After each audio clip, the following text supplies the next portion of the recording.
بسم اللہ الرحمن الرحیم۔ آج کا ہمارا ٹاپک ہے اسلامیات کلاس 9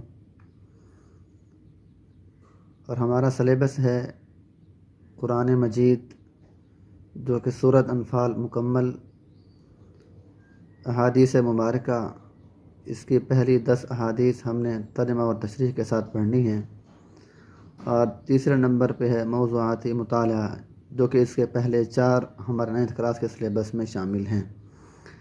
سورۃ انفال کا تعارف کچھ مختصر اس طرح سے ہے، یہ سورت قرآن مجید میں ترتیب کے لحاظ سے 8ویں نمبر پر ہے۔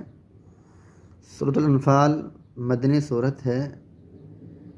اس صورت کے اندر 75 آیات ہیں، 10 رکوع ہیں اور 1631 کلمات ہیں۔ اسی صورت کے 5294 حروف ہیں۔ اب سوال یہ ہے کہ اس صورت کا نام سورۃ الانفال کیوں رکھا گیا، یا اس کی وجہ تسمیہ کیا ہے؟ یاد رہے سورۃ الانفال کا یہ نام، انفال کی واحد ہے نفل، کہ نفل کی جمع ہے انفال۔ نفل کے لفظی معنی ہیں زیادہ یا کثرت، یعنی کہ مال غنیمت۔ سوال یہ ہے کہ مال غنیمت کا ذکر کیسے ہوا اس میں، یا مال غنیمت کیا ہے؟ مال غنیمت ایسا مال ہے کہ جب 2 فوجیں مسلمان اور کافر، حق اور باطل کے لیے میدان جنگ میں آئیں، مارکہ آرائی کریں، اس صورت کے اندر مسلمان جیت جائیں، فتح حاصل کریں اللہ کی طرف سے، اور جو مال انہیں حاصل ہوگا وہ مال غنیمت کہلائے گا۔ اسی مال غنیمت کی تقسیم کے بارے میں، کیونکہ غزوہ بدر جو ہے جس کا ذکر اس صورت کے اندر ہے، یہ اسلام کا سب سے پہلا معرکہ تھا، پہلی جنگ تھی، اور اسی معرکے کے اندر اللہ پاک نے مسلمانوں کو فتح عنایت فرمائی تھی۔ اسی وجہ سے اس صورت کا نام بھی سورۃ الانفال رکھا گیا، کہ مال غنیمت یا انفال جو ہے پہلی امتوں پر حلال نہیں تھا، اللہ پاک نے آپ صلی اللہ علیہ وسلم کی امت پر یہ حلال کیا۔ اسی وجہ سے اس کی تقسیم کا ذکر بھی اس صورت کے اندر ہے۔ اسی وجہ سے، کیونکہ اسلام کی یہ سب سے پہلی جنگ تھی، اسی وجہ سے اس کا نام غزوہ سورۃ الانفال ہی رکھا گیا۔ اب سوال یہ ہے غزوہ بدر کب ہوا، یا غزوہ اور سریہ کسے کہتے ہیں؟ غزوہ ایسی جنگ کو کہتے ہیں جس کے اندر رسول اللہ صلی اللہ علیہ وسلم خود روانہ ہوئے ہوں یا امیر لشکر بنے ہوں، ایسے غزوے کو غزوہ کہتے ہیں۔ اور سریہ یہ ہے کہ جس جنگ میں رسول اللہ صلی اللہ علیہ وسلم نے کسی صحابی کو امیر لشکر بنا کر روانہ کیا ہو، اسے سریہ کہتے ہیں۔ غزوہ بدر کا ذکر ہے، اس کا مختصر سا تعارف کچھ اس طرح سے کرتے ہیں کہ غزوات بہت سارے ہوئے، سرایا بھی بہت سارے ہوئے۔ تاریخ اسلام میں غزوات کی تعداد 21 سے لے کر 27 تک ہے، جبکہ سریوں کی تعداد اس سے کہیں زیادہ ہے۔ 2 ہجری میں اسی سال رمضان المبارک کے روزے جو ہیں وہ فرض ہوئے، صدقۃ الفطر کا بھی حکم ہوا، زکوٰۃ ادا کرنے کا حکم بھی اسی سال ہوا۔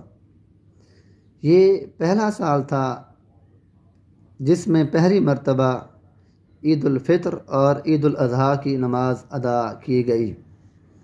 مکہ معظمہ میں تبلیغ کا حکم تھا، اب مسلمانوں کو اپنے تحفظ میں تلوار اٹھانے کا حق ملا، یعنی جہاد کا حکم بھی اسی سال ہوا۔ جب آپ صلی اللہ علیہ وسلم ہجرت کر کے مدینہ پہنچے تو مدینہ میں ایک با اثر شخص عبداللہ بن ابی رہتا تھا۔ ہجرت سے پہلے انصار میں اس کا بہت اثر و رسوخ تھا۔ انصار اسے اپنا سردار بنانے والے تھے، بلکہ اس کی تاج پوشی کے لیے ایک تاج بنوا لیا تھا۔ اسی دوران میں آپ صلی اللہ علیہ وسلم ہجرت کر کے مدینہ پہنچے، اور انصار کے دونوں قبائل نے آپ صلی اللہ علیہ وسلم کے ہاتھ پر بیعت کر لی، اور میثاق مدینہ کے ذریعے سے یہودیوں نے بھی آپ صلی اللہ علیہ وسلم کی قیادت کو تسلیم کر لیا۔ اس طرح عبداللہ بن ابی سردار کے منصوبے دھرنے کے دھرے ہی رہ گئے۔ اس پر آپ صلی اللہ علیہ وسلم کی مخالفت پر کمر باندھ لی اس نے۔ ادھر مشرکین مکہ جو اسلام اور مسلمانوں اور رسول اللہ صلی اللہ علیہ وسلم کے سخت دشمن تھے، وہ جل رہے تھے۔ انہوں نے عبداللہ بن ابی کو ایک دھمکی آمیز خط تحریر کیا۔ اس خط میں انہوں نے دو ٹوک الفاظ میں لکھا کہ آپ لوگوں نے ہمارے صاحب کو پناہ دے رکھی ہے، اس لیے ہم اللہ کی قسم کھا کر کہتے ہیں یا تو آپ لوگ اس سے لڑائی کریں یا اسے نکال دیں، یا پھر ہم اپنی پوری جمعیت کے ساتھ آپ لوگوں پر چڑھائی کر کے آپ کے سارے جنگجوؤں کو قتل کر دیں گے اور آپ کی عورتوں کی حرمت پامال کر دیں گے۔ جب یہ خط عبداللہ بن ابی اس کے ساتھیوں کو ملا تو رسول اللہ صلی اللہ علیہ وسلم سے جنگ کے لیے تیار ہو گئے۔ نبی صلی اللہ علیہ وسلم کو جب اس کی خبر ہوئی تو آپ صلی اللہ علیہ وسلم ان کے پاس تشریف لے گئے اور فرمایا، قریش کی دھمکی تم لوگوں پر بہت گہرا اثر کر گئی ہے۔ تم خود اپنے آپ کو جتنا نقصان پہنچا دینا چاہتے ہو، قریش اس سے زیادہ نقصان نہیں پہنچا سکتے۔ تم اپنے بیٹوں اور بھائیوں سے خود ہی لڑنا چاہتے ہو۔ نبی اکرم صلی اللہ علیہ وسلم کی یہ بات سن کر لوگ بکھر گئے۔ اس وقت تو عبداللہ بن ابی جنگ کے ارادے سے باز آ گیا کیونکہ اس کے ساتھی ڈھیلے پڑ گئے تھے۔ یہ بات ان کی سمجھ میں آ گئی تھی، لیکن حقیقت میں قریش کے ساتھ اس کے تعلقات خفیہ طور پر قائم رہے، کیونکہ مسلمانوں اور مشرکین کے درمیان شر اور فساد کا کوئی موقع وہ ہاتھ سے جانے نہیں دینا چاہتا تھا۔ پھر اس نے اپنے ساتھ یہود کو بھی ملا رکھا تھا تاکہ اس معاملے میں وہ بھی ان کی مدد حاصل کرے، لیکن وہ تو نبی صلی اللہ علیہ وسلم کی حکمت تھی جو رہ رہ کر شر اور فساد کی آگ کو بجھا دیتی تھی۔ مسلمانوں کی ہجرت اور مدینہ میں ان کا کامیابی سے کفار مکہ بہت تل ملا رہے تھے اور مدینہ پر چڑھائی کے بہانے ڈھونڈ رہے تھے۔ رسول اللہ صلی اللہ علیہ وسلم کے بڑھتے ہوئے اقتدار اور اسلام کی اشاعت نے مکہ میں ابو جہل اور ابو سفیان کو بہت بے چین کر رکھا تھا۔ یہی کیفیت مدینہ میں عبداللہ بن ابی کی تھی۔ اس نے قریش کے حوصلے بڑھائے اور انہیں یقین دہانی کرائی کہ اگر تم مدینہ پر دھاوا بولا تو یہود تمہارا ساتھ دیں گے۔ مسلمان جب سے مدینہ آئے تھے خطرات بڑھتے جا رہے تھے، ان کے سروں پر منڈلا رہے تھے۔ یہی وجہ تھی کہ مسلمانوں نے رات کو جاگ جاگ کر مدینہ پر پہرا دیا۔ مختصر کرتے ہیں، الغرض کئی قبائل نے بھی انہوں نے اپنے آپ ملا لیا تھا تاکہ مسلمانوں کے خلاف ہم لڑ سکیں۔ جب اللہ کی طرف سے جہاد کی اجازت مل گئی تو رسول اللہ صلی اللہ علیہ وسلم نے بہت سے سرایا اور غزوات بھیجے، خود بھی حصہ لیا۔ سب سے پہلا سریہ اپنے چچا حمزہ بن عبد المطلب کے ہمراہ بھیجا۔ مقصود قریش کا قافلہ روکنا تھا۔ 17 رمضان المبارک 2 ہجری کو یہ معرکہ ہوا، غزوہ بدر۔ اس کا آغاز مشرکین کی طرف سے ہی ہوا۔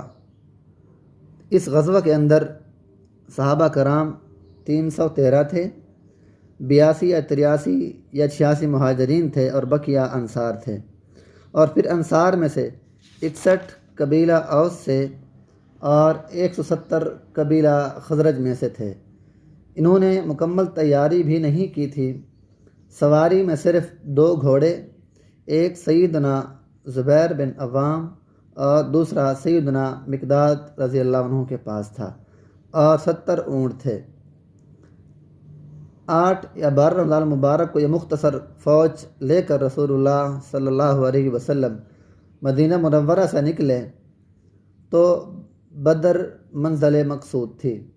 یہ مدینہ کے جنوب مغرب میں 155 کلومیٹر کے فاصلے پر واقع ہے۔ اسے ہر طرف سے بلند پہاڑوں نے گھیر رکھا ہے۔ اس کا زیادہ تر حصہ ریتلا ہے۔ ساحل سمندر یہاں سے تقریباً 10 میل کے فاصلے پر ہے۔ یہاں پانی کا ایک چشمہ ہے اور ارد گرد باغات بھی موجود ہیں۔ اس قافلے کے سردار ابو سفیان تھے جو کہ بہت ہوشیار اور چوکنے آدمی تھے۔ جو قافلہ ابو سفیان کا تجارت کی غرض سے شام سے مدینہ کی طرف جا رہا تھا اس کی بات میں کر رہا ہوں۔ مسلمانوں کی نقل و حرکت معلوم کرتے رہتے تھے۔ ابھی وہ بدر سے بہت فاصلے پر تھے، انہوں نے مسلمانوں کے نکلنے کا علم ہو گیا، چنانچہ انہوں نے فوراً قافلے کا رخ مغرب کی طرف پھیر کر ساحل سمندر کا راستہ پکڑ لیا اور بدر کا راستہ مکمل طور پر چھوڑ دیا۔ ساتھ ہی زمزم بن عمرو غفاری کو اجرت دے کر مکہ بھیجا، جس قدر جلد ممکن ہو مسلمانوں کے نکلنے کی اطلاع دے دے۔ جب اس نے یہ خبر پہنچائی تو اہل مکہ نے نہایت تیزی سے تیاری کر کے نکلے۔ ابو لہب کے سوا بڑوں میں سے کوئی پیچھے نہ رہا، اور ساتھ ہی ساتھ قبیلوں کے لوگ بھی ساتھ لے آئے۔ جب یہ لشکر مقام جنبہ پر پہنچا تو ابو سفیان کا پیغام ملا۔ اس میں اس نے اپنے بچ نکلنے کی اطلاع دی اور پیغام دیا کہ واپس پلٹ جائیں۔ چنانچہ لوگوں نے واپس جانے کا ارادہ کیا، مگر ابو جہل اپنے تکبر اور اکڑ کی وجہ سے جانے سے انکار کر دیا۔ قریش کی فوج میں 1000 آدمی، 100 گھوڑے اور 600 زریں تھیں، اور اونٹ کثرت سے تھے۔ ایک طرف انہیں اپنی کثرت اور ساز و سامان اسلحہ پر بہت ناز تھا، اور دوسری طرف نبی صلی اللہ علیہ وسلم اپنی عجز و انکساری سے اللہ سے دعا کر رہے تھے۔ دعا کے الفاظ اس طرح سے تھے: اے اللہ، اگر مسلمانوں کی یہ مٹھی بھر جماعت ہلاک ہو گئی تو روئے زمین پر کبھی تیری عبادت نہ کی جائے گی۔ اے اللہ، اگر تو چاہے تو آج کے بعد کبھی تیری عبادت نہ کی جائے۔ تو آپ صلی اللہ علیہ وسلم نے خوب تضرع اور خلوص سے دعا کی، یہاں تک کہ آپ کی چادر مبارک کندھوں سے ہٹ گئی۔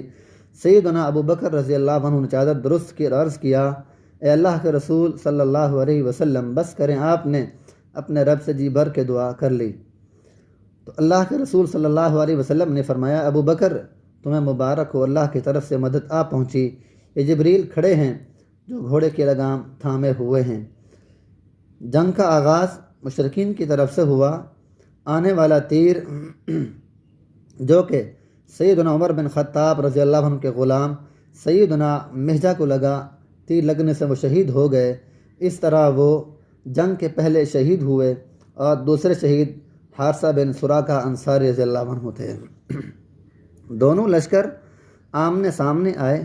سب سے پہلے مشرکین میں بہترین سپہ سالار عتبہ، شیبہ اور ولید بن عتبہ میدان میں آئے۔ عتبہ اور شیبہ ربیعہ کے بیٹے تھے۔ انہوں نے للکارا اور کہا: آؤ، تم میں سے کون ہمارے مقابلے کے لیے آتا ہے؟ مقابلے کے لیے انصار کے تینوں جوان نکلے، ایک عوف، دوسرا معوذ اور تیسرا عبداللہ بن رباحہ رضی اللہ عنہم۔ قریشیوں نے کہا: تم لوگ کون ہو؟ انہوں نے کہا: ہم انصار ہیں۔ قریشیوں نے کہا: آپ لوگ شریف مد مقابل ہیں، ہمیں آپ سے کوئی سروکار نہیں، ہم تو اپنے چچیرے بھائیوں کو چاہتے ہیں۔ پھر ان کے منادی نے آواز لگائی: محمد صلی اللہ علیہ وسلم، ہمارے پاس ہماری قوم کے ہمسروں کو بھیجو۔ تو آپ صلی اللہ علیہ وسلم نے فرمایا: عبیدہ بن حارث اٹھو، حمزہ اٹھو، اور علی رضوان اللہ علیہم اجمعین اٹھو۔ تو جب یہ اٹھے، قریش میں سے ہمارے پوچھا گیا، انہوں نے پوچھا: یہ کون ہیں؟